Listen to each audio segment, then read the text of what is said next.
I'll show you my recipe. We'll put it in the bowl. We'll let it rest for a little bit while we stretch it, and I'll kind of show you some ways to like form gluten and build it up in the dough. So my recipe that I've been using that has been working, there are lots of other recipes out there depending on like how sticky you like your dough. I don't like mine super sticky because it's harder to work with and the outcome's the same. But I do, where's my water cup? 1.25 cups of water. And I like to do it kind of warm. So there's one thing about sourdough, it's that it likes warmth and humidity. It I control a lot of humidity. It likes warmth and humidity. Yes, yes it does. 1.25 cups of water. 1.25 cups of water. And this is starter that I fed last night, and so I just used painter's tape to kind of measure where it was when I fed it. And then you can see that it doubled in size overnight. And I just stick it in my oven with the oven lid on overnight. And it keeps it warm and humid enough to grow it because I'm not going to like run heat or like have a heating pad for my dough. Do you have to be careful about it getting too hot? Yes and no. So like for example, I had mine on top of here at one point. I had the oven light or the microwave light on top of it.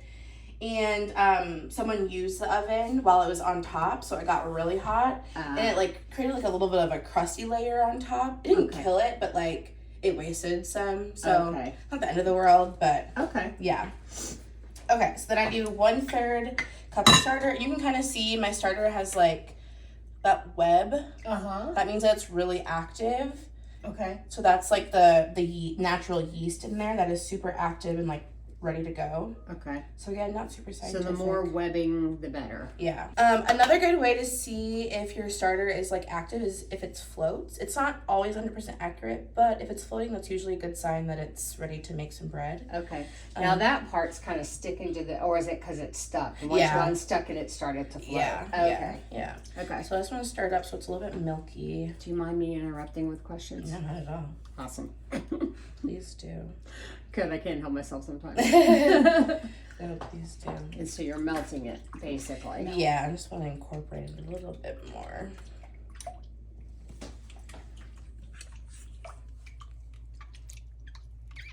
Okay, so we have our starter somewhat, it's milky. Then I always add salt. Again, I don't measure, I just do a hefty pinch. And I do it now just because I will forget if I do it later. So some people like to mix it up and then let it sit for a while. I don't do that. I haven't noticed a difference. So, like I said, just like a hefty pinch. Nothing wild. And then time for our flour. So, again, 1.25 cups of water, hefty pinch of salt, 1/3 cup of starter, and then 3.5 cups of flour. Now in your flour, you use all-purpose, or do you use a special bread flour? I use bread flour to bake with, but you can feed with all-purpose as long as whatever you use is unbleached. Bleach will kill the bacteria. Oh, good to know. Yeah. I didn't even know there was such a thing. Now, have you tried the artesian bread flours? I have, yeah. And do you like those? Yeah. I've noticed a huge difference. I just got King Arthur on sale, so I just buy whatever I can find that's a good deal. Gotcha. I like King Arthur. I like Bob's. And Bob's Red Mill, yeah, I've used like the Great Value brand. I didn't notice a difference, so that was fun. I wouldn't use that. No, don't.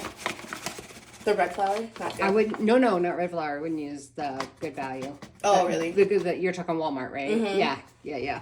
No, they're putting a lot of plasticizers and stuff in their sugars, in their flours, all kinds of stuff. I can see that. So just. So 3.5? Yes. Okay. Then I have this handy whisk. Obviously, you don't have to use this. It's just nice to get the dough incorporated. I like that. Yeah, it's nice because then it makes it nice and shaggy for you. Can I buy that on Amazon? Yeah, they're like $7. It's super cheap. What's it called? Handy whisk. It's a Danish whisk, I think, is like what you can search. Yeah. Okay.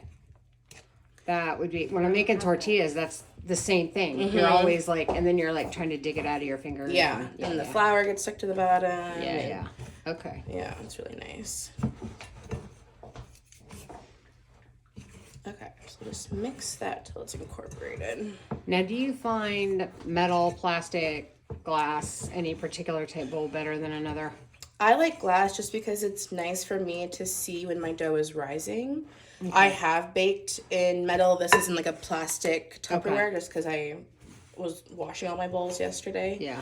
But I prefer clear, whatever the material Yeah. is. I don't like to use a lot of plastic to cook. But Yeah, I don't either. And when we had a traditional home, I had glass everything. And now I have more metal because it doesn't break. right, sure, yeah, If it shifts in the RV. right. Yeah, I don't think it matters. I've heard people say that you can't use like metal utensils. You have to use like filtered water. I don't think you do. I think it's what It's you all have. about what you're going to get. Yeah. I mean, you're going to get results based on that too. So, Yeah. Okay, so now it's kind of shaggy. So typically I would let this rest for half hour to an hour, and then you do stretch and fold. So we'll let it rest for a little bit. Okay. I'll show you how.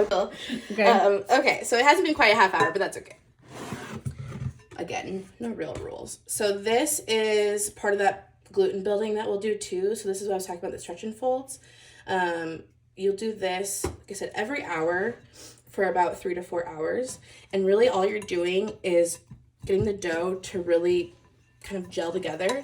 So when I say stretch and folds, it really is just stretching and folding it. So you'll kind of take the dough, stretch it as much as you can, and it'll get tighter over time because you're going to be building the gluten, and you'll fold it on top of each other.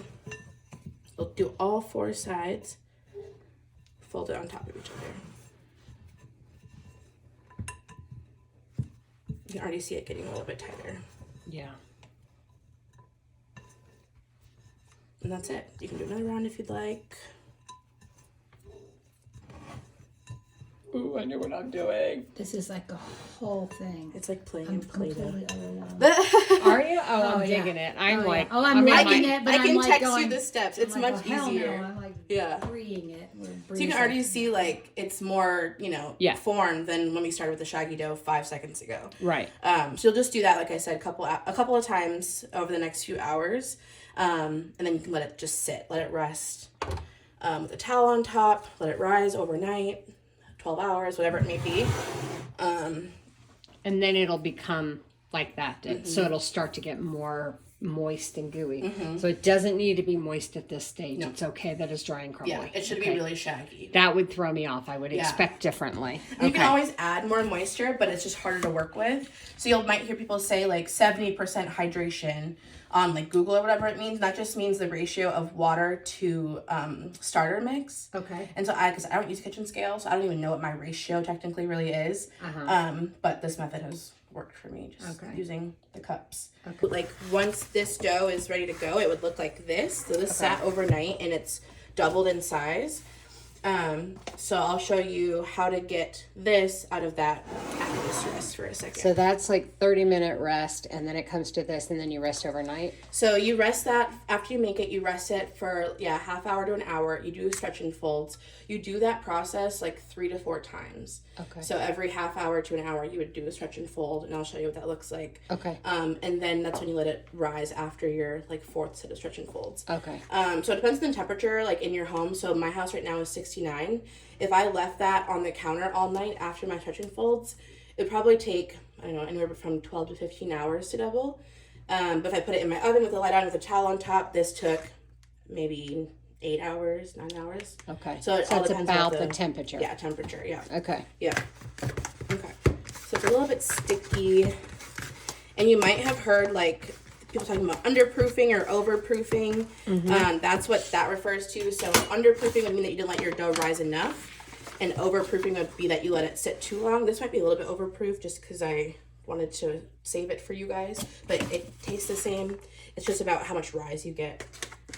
So if it's overproofed, you get less rise or more rise? Less. Okay. So this will end up a little bit more dense. Yeah, it might, yeah. And so if you want a lighter, fluffier bread, you would let it rise less. A little bit less, yeah. Okay. I think underproof bread is not edible. Overproof bread is still good. It's just a little bit flatter. So like I would err on the side of caution and rather overproof it. Because you can always make like focaccia or something else out of overproof bread. Underproof dough is just kind of gross. Okay. Okay.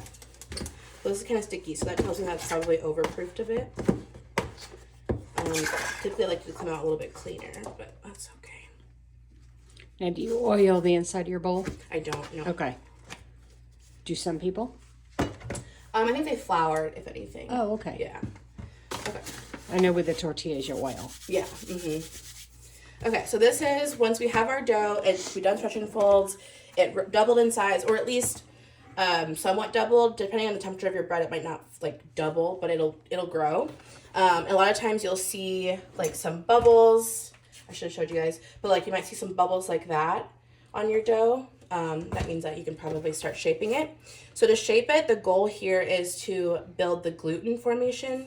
So you really want to, you can kind of see there's some gluten forming there. Yeah. So you really want to just tighten that up. And the gluten does what for bread? I think that's like what holds it together. So if you overproof it too much, then this gluten starts to break down and becomes really sticky. Okay. So then I'm gonna shape it, try to build that back up, and before we put it in the oven or the fridge. Okay, so I'm using my punch tool. So this is how I shape my bread. So I just try to laminate it as much as possible, lay it out flat into a nice rectangle. It doesn't have to be perfect. I take one side, fold it over. Take the other side. And it's a little more sticky because it's overproof. Yes, yeah. Okay. Fold it over. You can use flour to try to help, just like on your hands or whatever it may be. And then this is the fun part. So then you just kind of roll it into, I don't know what you'd call it, a burrito, whatever it may be. So it literally is rolling and folding and rolling. Yeah. Okay. Yeah. Cool. And it's a little bit hard on top just because it was like covered, so it doesn't matter though. And you want to tuck it in there and make sure that it's, because then when you bake that will pop open. So you want to just tuck stuff in there nice and neat. And then this is the important part. You want to, again, tighten that gluten. So you're going to pull it towards you and kind of tuck everything neatly. So I'm going to grab it on the back and really tuck it underneath there and then roll it back. Tuck it. This is such a thing. Yeah, yeah. It's really fun, like, once you get the hang of it. And, like, there are other ways to do it, of course. So you got to do whatever works for you. But this works. So you're going to pull it, tuck, push, tuck, push, tuck. And you'll notice that the ball is getting a little bit more tight as I push and pull. Yeah. That's just like that gluten forming. Okay, so that's pretty good. So this is a Banneton. You don't have to have this. I just like it because it lets the dough breathe. You can also use like a strainer and put like a tea towel and sprinkle some flour, so then it allows the dough to breathe. What's a tea towel? It's just a thin, Thin. Yeah. cloth. the really Okay. thin cloth. I like, got one of yeah. those. Okay. So then I'm gonna do this. You'll see this is a little bit obviously not completely tight just because that's where I We're stopped. rolling, yeah. Yeah, so I'll just tighten that up. Just pinch it together. And then that is it for making the dough. I'll put this in my fridge for up to 3 days. The longer you let it sit in the fridge, the more sour it will get. So it depends on how sour you like your bread. Okay, So cool. you could bake this right now. I would put it in the freezer for like 10 minutes just to have it like nice and solid, but you could throw it in the oven now. Yes, really good. Because you can add anything you want. I should say too, if you wanted to add inclusions into your bread, like jalapeno, sun-dried tomato, yeah. You would do that during the shaping process. So when I kind of spread it out into a big square, that's when you would add your inclusion. So I usually, so like if I have it as a big square, I do it, jalapenos and cheddar all in that big square. I fold it, I do more, fold it, do more, and then I roll it. And just to that make way sure it's putting it all the way over. in. Yeah. Oh, okay. And then you would score it. So scoring is just creating a cut through the bread to release steam. So you can use a knife, you can use a bread lame, scissors, whatever you have. You just... So basically I could, if we ate a loaf, let's say every 3 days, I could bake one today and leave the other one sitting in my room fridge for 3 days and then bake it fresh that day. Yeah. You can freeze dough. Freeze this really nicely. I was getting ready to ask you that. Yeah, okay, sure. so at this point, say you would leave it for a few days, and when would you freeze it if you were going to freeze it? I would put it in the freezer now if I wanted to. Oh, okay. Yeah, just throw it in there now. If you end up like deciding to bake it, or let's say you bake bread, the sourdough freezes really well too. You can just put it in the oven or run it under cold water, get it saturated, put it in the oven for like 10 minutes, and it's like just as good as fresh. Okay. Yeah. All right. Yeah, you can freeze it. So Okay. do you wrap it any special way when you freeze it, or just like that? I usually just do it in like a Ziploc bag or, Perfect. yeah, just want to make sure that no air gets in. Good, because it'll my dry it freezer is out. this big. Okay, yeah, nothing special. Is I preheat my oven to 500 with a Dutch oven inside just to make sure it's all hot. And then I put my bread in with a handful of ice. You don't have to do that. It just makes it a little bit softer. And then I turn it down to 475, and I bake that for 25 minutes at 475 with the lid on. Then when that is done, I take the lid off, bake it another 20 minutes at 450. That's it. That's it, you know? This is the bread. So this is me cutting it in half, so you can kind of see like how much I don't know. It's hard to say like 20%, 30%. But obviously I started with it, you know, same size as that one. And that's how tall it got inside of my Dutch oven. Okay. So it's not like a huge rise. Okay. Yeah. Just so that I'm just trying to figure out. So like when I say I pull my roll out and I go to put it in a round, I might cut it in half and make 2 smaller loaves. Yeah. So that it fits in my oven without rising and hitting the burners at the top of it. Yeah. Because there's not a lot of height. Yeah. This this is my recipe, but yeah, if you want to split it and make mini loaves, that works. Ooh, or even rolls, dinner rolls and stuff. Yeah, I could see that. Yeah, I'll make focaccia. Oh, I'll show you some. I had some from my market last weekend. Oh, That I really? didn't sell. So this is actually, I was going to make a loaf out of it, but I overproofed it really bad because I don't know what I was doing. Got distracted. Oops. And so I just, threw this in a 9x13. Olive oil, rosemary, and then garlic on top. Yeah. It turned out really well. And So, and to make that, how did you do that? How did you turn it into focaccia? So I took, like that dough, let's say let's say I overproofed it, like, and it was just no coming back. I put it into a 9x13 pan. Spread it out. Yep, spread it out. Oiled it. And then I let it rise for like another 2 to 4 hours just so it could sit in the pan for a little bit and rest. And then, I just oiled it, put some dimples in it, put whatever toppings I wanted on it. And So you didn't. Oh threw it in my the God, oven. I love sourdough. I can kind of like do everything with it. And then I'm going to mix you. a third a cup with 1 1/4 flours with 1 1/4 1 1/4 water. 1 1/4 water, hefty pinch of salt, hefty pinch of salt, and how much flour? 3.5 cups. Oh, 3.5 cups. Then I'm going to work it all. I'm going to keep folding it all in, make it in a ball. Then I'm going to wait 3 to 4 hours. I'm going to stretch it and do that again. So once you work it and get it into like a tight ball. Yeah. So once we have done our stretch and folds here, so I'll do another one now. Once you do this, you'll see it's kind of a ball. You will let this sit. So this might take, depending on how cold your house is, 8 hours, it might take 10 hours, it might take 15. Yours is probably gonna take a little more because your house tends to be on the cool side. Yeah, so you'll let this sit, and you'll notice that once it's like rose, it'll be double this size, or at least close to double this size. You'll notice some bubbles forming on the sides of your bowl. So this will get bigger. So you don't form it, like do that stretching and laminating until this is doubled. Complete from start to finish, where we started to where you are. Yeah. So I stick this also in my oven with the lid on to make it double faster. If I want to bake like the same, like if I wanted to bake tonight, I could put it in my oven right now with the lid on, and it'll double by tonight. So it'll take us a few days. So once it To get doubles, this. then you can bake it. Then you can laminate it and It's do laminated. the where we stretch it The across rectangle. and fold it and then roll it into like a little ball. Oh, like what you did with that. Yeah, what I did with this one. Oh, That one. So this is Look how much it's already expanded. Yeah. So this is after stretch and fold and after it rose.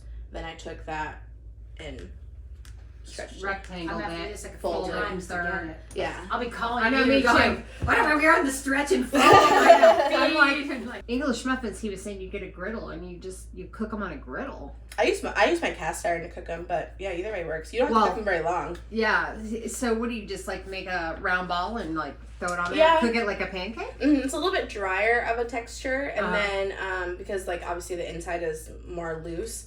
Like a pancake really. It takes maybe 20 seconds on each side to brown it a little bit, and Okay. yeah. Cool.